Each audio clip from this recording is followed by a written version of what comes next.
വിശ്വാസത്തിന്റെയും പാരമ്പര്യത്തിന്റെയും പുത്തനഴകോടെ Bindu jewellery, Kasaragod, Sullia.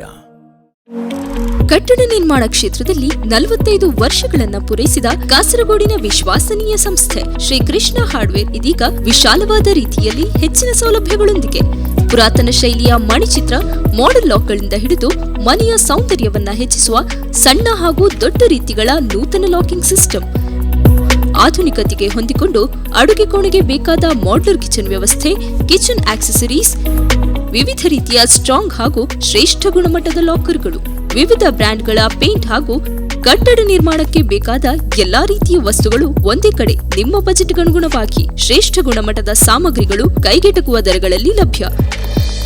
Shri Krishna hardware, MG road, Kasaragod. ಸಂಪರ್ಕಿಸಿ 049994 230645 or 223821.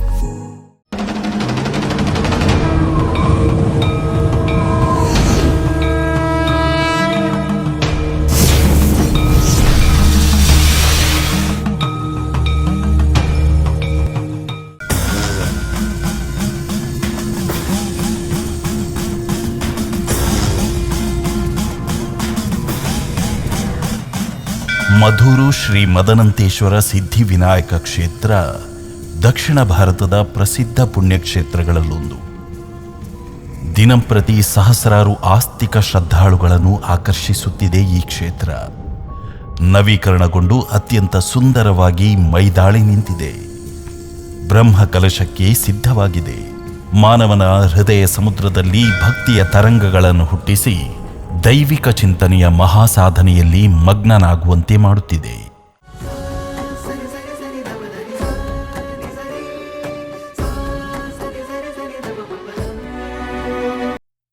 ದಕ್ಷಿಣದಲ್ಲಿ ಪಯಸ್ವಿನಿ ನದಿ, ಉತ್ತರದಲ್ಲಿ ಶಿರಿಯಾ ಹೊಳೆ, ಪೂರ್ವದಲ್ಲಿ ಅಡೂರು, ಪಶ್ಚಿಮದಲ್ಲಿ ಅರಬ್ಬಿ ಸಮುದ್ರ. ಈ ಮೇರೆಯೊಳಗಿನ ಭೂಪ್ರದೇಶವೇ ಕುಂಬಳೆ ಸೀಮೆ. ಅಡೂರು, ಮಧೂರು, ಮುಜುಂಗಾವು, ಕಣಿಪುರಗಳೆಂಬ 4 ದೇವಾಲಯಗಳು ಈ ಸೀಮೆಯ ಪ್ರಧಾನ ದೇವಾಲಯಗಳು. ಇವುಗಳ ಕಾರಣದಿಂದಲೇ ಸೀಮೆಯು ಸತ್ಯದ ಸೀಮೆ ಎಂದು ಪ್ರಸಿದ್ಧಿ ಪಡೆಯಿತು. ಇಲ್ಲಿ ಯಾವುದೇ ಶುಭ ಕಾರ್ಯಗಳು ನಡೆಯುತ್ತಿದ್ದರೂ ಅಡೂರು ಮಹಾಲಿಂಗೇಶ್ವರನಿಗೆ ಪಾದಕಾಣಿಕೆ, ಮಧೂರು ಮದನಂತೇಶ್ವರನಿಗೆ ರುದ್ರಾಭಿಷೇಕ, ಮಹಾಗಣಪತಿಗೆ ಉದಯಾಸ್ತಮಾನ, ಕಾವು ಪಾರ್ಥ ಸಾರಥಿಗೆ ಬಲಿವಾಳು, ಕಣಿಪುರ ಗೋಪಾಲಕೃಷ್ಣನಿಗೆ ಬಾಳೆಗೊನೆ ಸಲ್ಲಿಸುವುದು ಪುರಾತನ ಪದ್ಧತಿ. ಕಾಸರಗೋಡು ನಗರದಿಂದ ಸುಮಾರು 6.5 ಕಿಲೋಮೀಟರ್ ಈಶಾನ್ಯದಲ್ಲಿ ಮಧುವಾಹಿನಿ ನದಿಯ ತಟದಲ್ಲಿ ನಿಸರ್ಗ ಸುಂದರ ಬೆಟ್ಟಗಳ, ಭತ್ತದ ಗದ್ದೆಗಳ, ತೆಂಗು ಕಂಗು ತೋಟಗಳ ರಮಣೀಯ ದೃಶ್ಯ ಸಾನ್ನಿಧ್ಯದಲ್ಲಿ ಶೋಭಿಸುತ್ತಿರುವ ಮಧೂರು ಶ್ರೀ ಮದನಂತೇಶ್ವರ ವಿನಾಯಕ ಕ್ಷೇತ್ರವು ದಕ್ಷಿಣ ಭಾರತದ ಪ್ರಸಿದ್ಧ ಪುಣ್ಯಕ್ಷೇತ್ರಗಳಲ್ಲೊಂದಾಗಿದ್ದು ದಿನನಿತ್ಯವೂ ಸಹಸ್ರಾರು ಭಕ್ತರನ್ನು ಆಕರ್ಷಿಸುತ್ತಿದೆ. ಮದನಂತೇಶ್ವರನು ಇಲ್ಲಿನ ಪ್ರಧಾನ ಆರಾಧ್ಯ ಮೂರ್ತಿಯಾದರೂ ಸಿದ್ಧಿವಿನಾಯಕನ ಮಹಿಮೆಯಿಂದಲೇ ಇದು ಪ್ರಸಿದ್ಧವಾಗಿದೆ. ದೇವಾಲಯಗಳು ಆಸ್ತಿಕ ಮಹಾಜನರ ಪವಿತ್ರ ಕೇಂದ್ರಗಳು. ಮಾನವನ ಹೃದಯ ಸಮುದ್ರದಲ್ಲಿ ಭಕ್ತಿಯ ತರಂಗಗಳನ್ನು ಹುಟ್ಟಿಸಿ ಅವನನ್ನು ದೈವಿಕ ಚಿಂತನೆಯ ಮಹಾಸಾಧನೆಯಲ್ಲಿ ಮಗ್ನನಾಗುವಂತೆ ಮಾಡುವ ದಿವ್ಯ ಭೂಮಿಗಳು. ಪ್ರತಿಯೊಂದು ದೇವಾಲಯಕ್ಕೂ ತನ್ನದೇ ಆದ ಚರಿತ್ರೆ ಇದೆ, ವೈಶಿಷ್ಟ್ಯವಿದೆ, ವೈಭವವಿದೆ.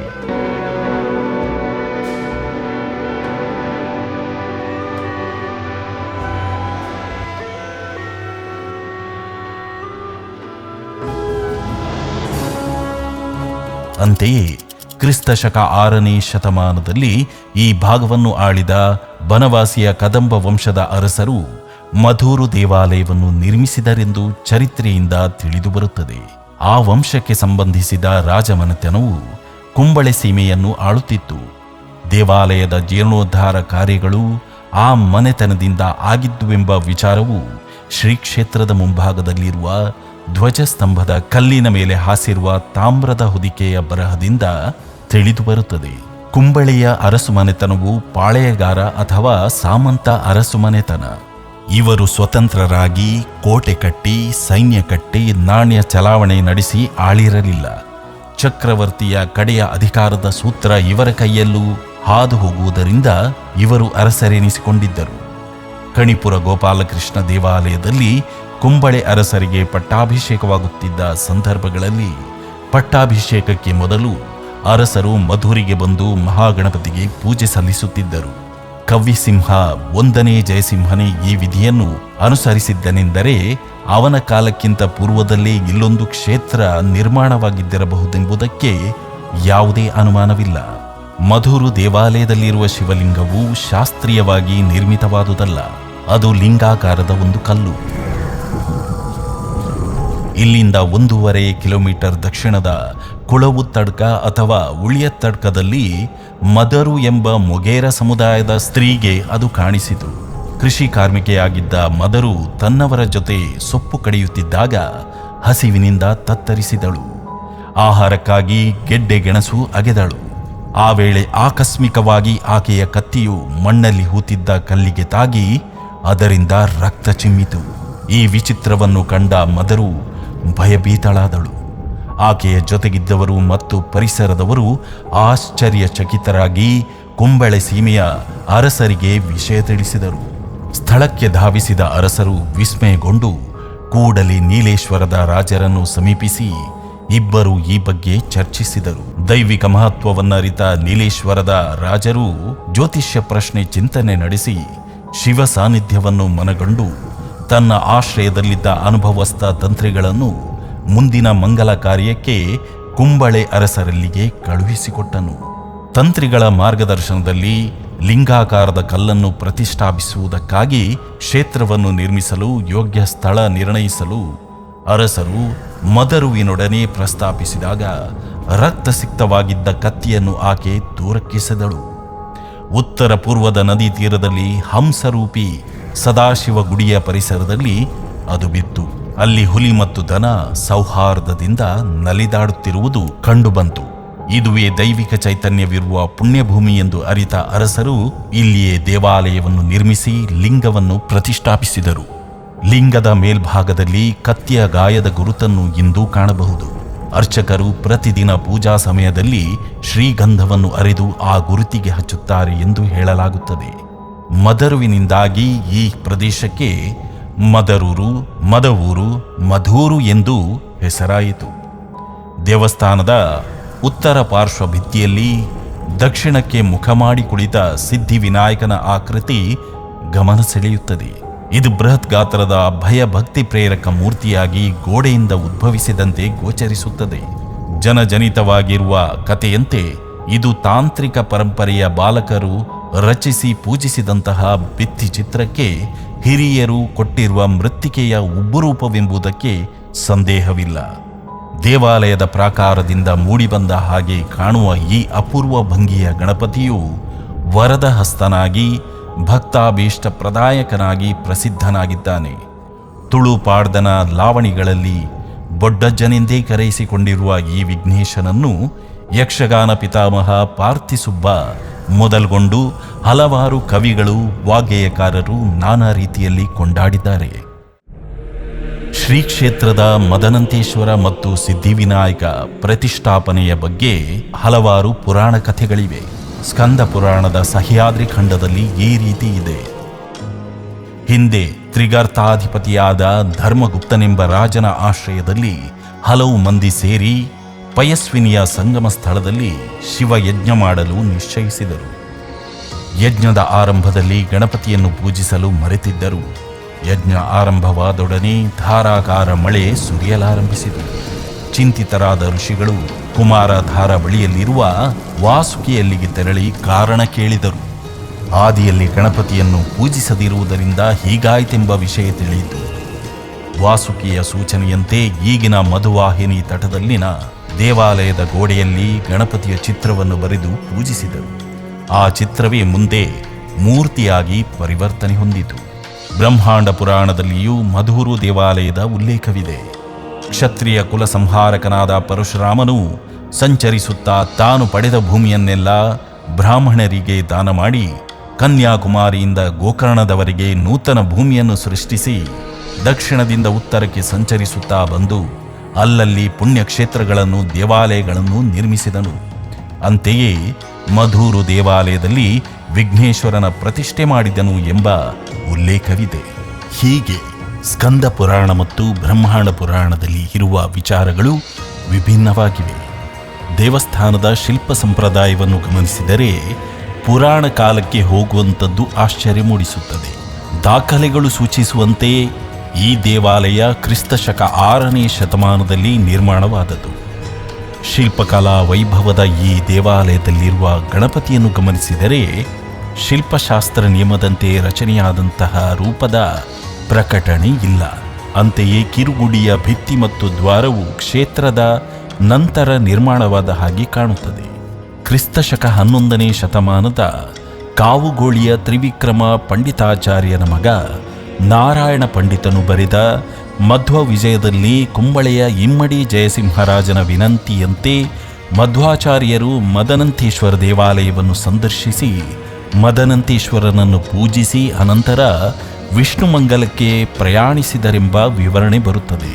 ಮಧ್ವ ವಿಜಯದಲ್ಲಿ ಮಧೂರು ಕ್ಷೇತ್ರದ ಮತ್ತು ಮದನಂತೇಶ್ವರನ ಬಗ್ಗೆ ಉಲ್ಲೇಖವಿದೆ, ಗಣಪತಿಯ ಬಗ್ಗೆ ಇಲ್ಲ. ಆ ಕಾಲದಲ್ಲಿ ಗಣಪತಿಯ ರಚನೆಯಾಗಲಿಲ್ಲ ಎಂಬುದಕ್ಕೆ ಇದು ಪ್ರಬಲವಾದ ಪುರಾವೆಯಾಗಿದೆ. ಮಧೂರು ದೇವಾಲಯವು ಗಜಪೃಷ್ಠಾಕಾರದಲ್ಲಿ ಕಟ್ಟಿದ 3 ಅಂತಸ್ತುಗಳಿರುವ ಅಪೂರ್ವ ವಾಸ್ತು ರಚನಾ ವೈಶಿಷ್ಟ್ಯವುಳ್ಳದು.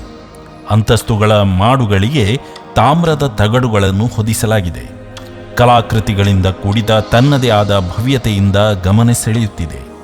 ಮಂಟಪಗಳ ಮತ್ತು ಒಳಗಿನ ಮುಖ ಮಂಟಪಗಳ ಮೇಲ್ಭಾಗದಲ್ಲಿ ನವಗ್ರಹರ ದಿಕ್ಪಾಲಕರ ಸುಂದರ ರೂಪಗಳಿವೆ.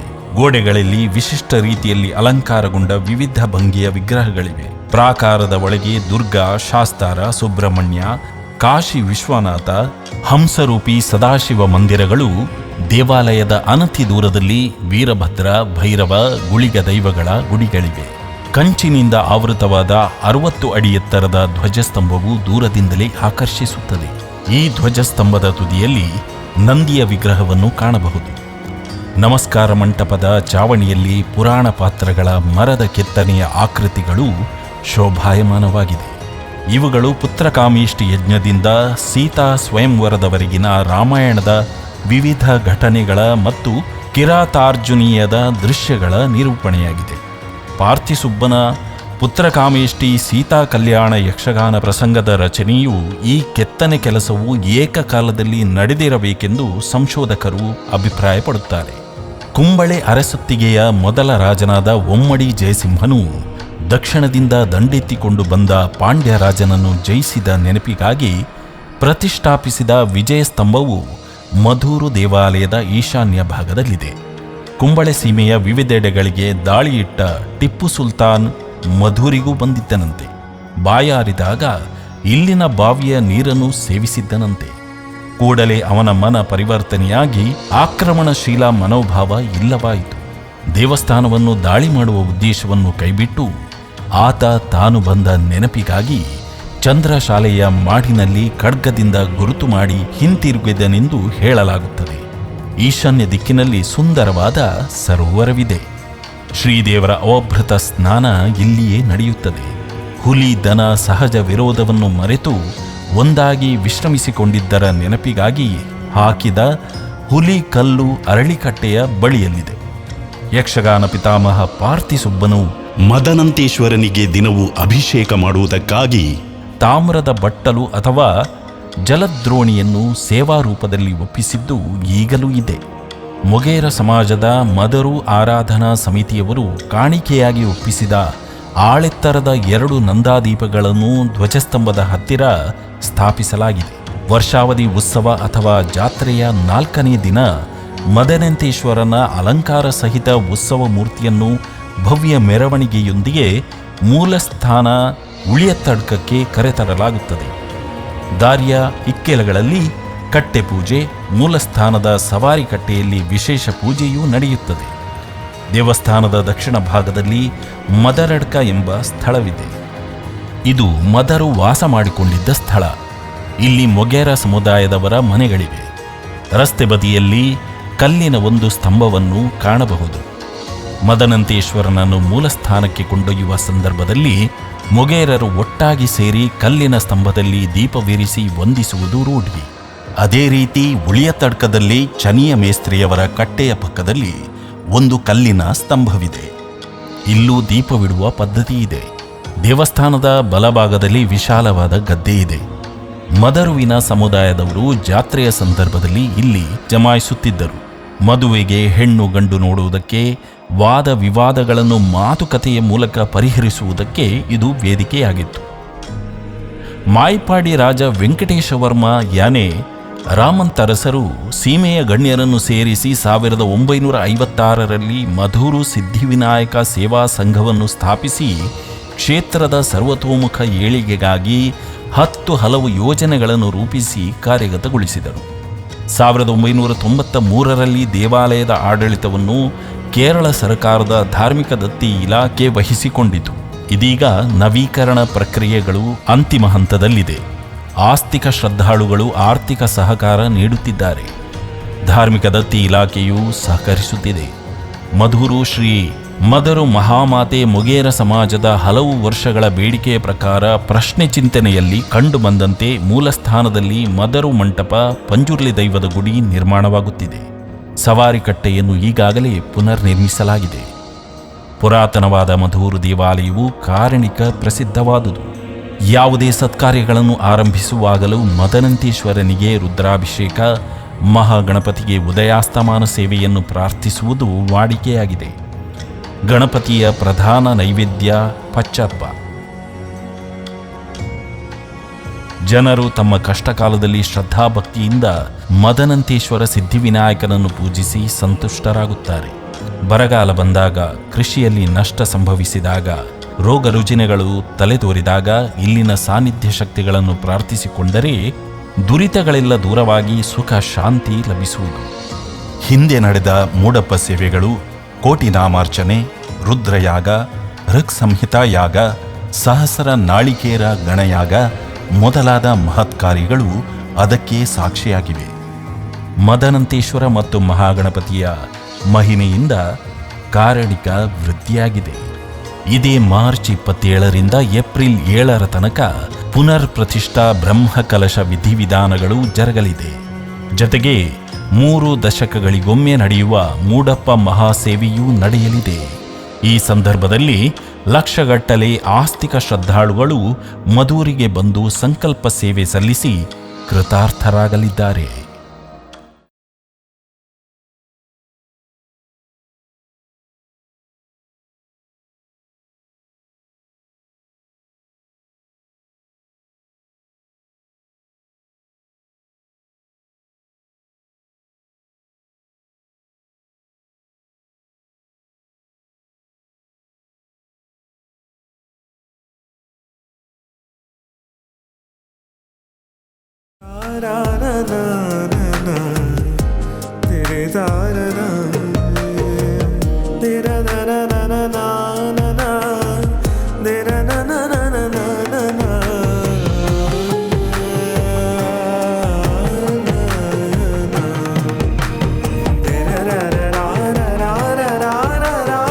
വിശ്വാസത്തിന്റെയും പാരമ്പര്യത്തിന്റെയും പുത്തനഴകോടെ ബിന്ദു ജ്വല്ലറി, കാസർഗോഡ്, സുള്ളിയ. ಕಟ್ಟಡ ನಿರ್ಮಾಣ ಕ್ಷೇತ್ರದಲ್ಲಿ 45 ವರ್ಷಗಳನ್ನ ಪೂರೈಸಿದ ಕಾಸರಗೋಡಿನ ವಿಶ್ವಾಸನೀಯ ಸಂಸ್ಥೆ ಶ್ರೀ ಕೃಷ್ಣ ಹಾರ್ಡ್ವೇರ್ ಇದೀಗ ವಿಶಾಲವಾದ ರೀತಿಯಲ್ಲಿ ಹೆಚ್ಚಿನ ಸೌಲಭ್ಯಗಳೊಂದಿಗೆ ಪುರಾತನ ಶೈಲಿಯ ಮಣಿಚಿತ್ರ, ಮಾಡೆಲ್ ಲಾಕ್ಗಳಿಂದ ಹಿಡಿದು ಮನೆಯ ಸೌಂದರ್ಯವನ್ನ ಹೆಚ್ಚಿಸುವ ಸಣ್ಣ ಹಾಗೂ ದೊಡ್ಡ ರೀತಿಗಳ ನೂತನ ಲಾಕಿಂಗ್ ಸಿಸ್ಟಮ್, ಆಧುನಿಕತೆಗೆ ಹೊಂದಿಕೊಂಡು ಅಡುಗೆ ಕೋಣೆಗೆ ಬೇಕಾದ ಮಾಡ್ಯುಲರ್ ಕಿಚನ್ ವ್ಯವಸ್ಥೆ, ಕಿಚನ್ ಆಕ್ಸೆಸರೀಸ್, ವಿವಿಧ ರೀತಿಯ ಸ್ಟ್ರಾಂಗ್ ಹಾಗೂ ಶ್ರೇಷ್ಠ ಗುಣಮಟ್ಟದ ಲಾಕರ್ಗಳು, ವಿವಿಧ ಬ್ರ್ಯಾಂಡ್ಗಳ ಪೇಂಟ್ ಹಾಗೂ ಕಟ್ಟಡ ನಿರ್ಮಾಣಕ್ಕೆ ಬೇಕಾದ ಎಲ್ಲಾ ರೀತಿಯ ವಸ್ತುಗಳು ಒಂದೇ ಕಡೆ ನಿಮ್ಮ ಬಜೆಟ್ಗನುಗುಣವಾಗಿ ಶ್ರೇಷ್ಠ ಗುಣಮಟ್ಟದ ಸಾಮಗ್ರಿಗಳು ಕೈಗೆಟಕುವ ದರಗಳಲ್ಲಿ ಲಭ್ಯ. Shri Krishna hardware, MG road, Kasaragod. ಸಂಪರ್ಕಿಸಿ 04994 230645 or 223821.